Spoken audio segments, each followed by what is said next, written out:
Hello Spartans, welcome back to the channel. तो अभी तक हमने स्वदेशी मूवमेंट तक डिस्कस किया था और लास्ट स्टेटमेंट था कि सत्येंद्र सिन्हा पहले भारतीय थे जो वायसराय की एग्जीक्यूटिव काउंसिल में अपॉइंटेड हुए थे थ्रू द एक्ट ऑफ 1909। ठीक। अब उसके आगे हम अब उसके आगे जो रेवोल्यूशनरी एक्टिविटीज़ का चैप्टर है हम उसको भी इंग्लिश के डिफरेंट मॉड्यूल्स के थ्रू पढ़ेंगे, जिससे आपकी इंग्लिश भी कवर होगी और हिस्ट्री के भी काफ़ी सारे फैक्ट्स आपको मिल जाएंगे। ठीक है, तो हम उसी को PQRS से स्टार्ट करते हैं। अच्छा, एक कॉन्टेक्स्ट ये है कि स्वदेशी मूवमेंट जो है वो ख़त्म हो गया है, या मतलब वो डिसिपेट हो गया एक तरीके से। अब उसके आगे जो लोग स्ट्रीट्स पर आ चुके थे, स्पेशली यंगर जनरेशन, अब वो के बहुत आराम से सबसाइड होने को तैयार नहीं थी। वो कुछ करना चाहते थे और इसी के से रिलेटेड हमारा आगे के और इसी चक्कर में आगे के जो सीक्वेंस ऑफ इवेंट्स होते हैं वो होते हैं। तो हम PQRS के थ्रू उसको देखने की कोशिश करते हैं। First statement, P. In absence of any avenue of peaceful political protest, Q. But the younger generation who had supported the movement found it difficult to fade away from the nationalist scene. Due to the carrot and stick policy of the British government, the Swadeshi movement had fizzled out. S. They resorted to the use of less peaceful methods like using physical force. ठीक है, और फिर इसके चार option PQRS, RSQP, RQPS and QRSP। ठीक है, आप video pause करके अपना आंसर मार्क कर सकते हैं और फिर उसको चेक कर सकते हैं। इसका जो करेक्ट आंसर है वो है C, RQPS। ठीक, R due to the carrot and stick policy of British government, मतलब स्वदेशी मूवमेंट ख़त्म हो गया था। Q, लेकिन यंगर जनरेशन थी वो किनारे हटने को तैयार नहीं थी, वो फेड अवे होने को तैयार नहीं थी। ठीक है। P, और जब उनको दिखा कि कोई भी पीसफुल पॉलिटिकल प्रोटेस्ट का एवेन्यू प्रेजेंट नहीं है, तो S, they resorted to less peaceful methods like using physical force। तो राइट आंसर इज RQPS।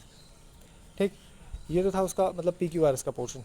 अब इंग्लिश में इसमें थोड़ा सा और हम अगर इसमें डिग डीपर करें तो हम देखेंगे हमें R सेंटेंस में एक दो वर्ड दिखते हैं जिसको हम फ्रेजल वर्ब कहते हैं, फिजल्ड आउट।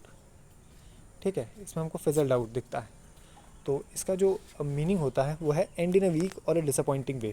ठीक, इसको जो सिनोनिम्स होते हैं वो डिसिपेट और वैनिश होता है। डिसिपेट का भी मतलब होता है क्षय होना, वैनिश का भी मतलब होता है ख़त्म होना। ठीक, और इसके जो एंटोनिम्स हैं वो रीइन्वोगरेशन है, रिसरेक्शन है और रिससिटेट है। इन तीनों की जो स्पेलिंग है, रीइन्विगोरेशन, रिसरेक्शन और रिससिटेट की, इसको ध्यान से देखिए क्योंकि इसमें स्पेल चेक में आ सकते हैं और ये गड़बड़ कर सकते हैं। ठीक है, रिसरेक्शन में डबल R है और रीइन्विगोरेशन का मतलब है रीइन्विगोरेशन। ठीक है, और रिससिटेट में SUSCITAT है। ठीक, सेंटेंस वही जो अपना हमने अभी क्वेश्चन में देखा उसको हम यूज़ कर सकते हैं, that due to the carrot and stick policy of the government the movement fizzled out. ठीक है, अब इसी में हम आगे देखते हैं। एक और फ्रेजल वर्ब आया है, रिसॉर्टेड टू। इसका मतलब है to make use of some means to achieve an objective, मतलब कुछ मीन्स का यूज़ करके, किसी माध्यम का यूज़ करके कोई ऑब्जेक्टिव को अचीव करने की कोशिश करना या प्रयास करना। ठीक, इसमें जो सेंटेंस है, in absence of any dialogue with the management the workers resorted to strike. ठीक, मतलब मैनेजमेंट से बात नहीं होने के कारण वर्कर्स ने स्ट्राइक कर दी। ठीक है, workers resorted to strike, workers ने स्ट्राइक का रास्ता अपनाया। ठीक, और फेड अवे भी एक इसमें फ्रेजल वर्ब है जो यूज़ हुआ है इन सेंटेंसेस में। तो उसका भी मतलब है ग्रेजुअली लूजिंग इम्पोर्टेंस और लेस अपीलिंग। तो इसका जो मीनिंग है वो फिजल्ड आउट के ही आसपास रहता है।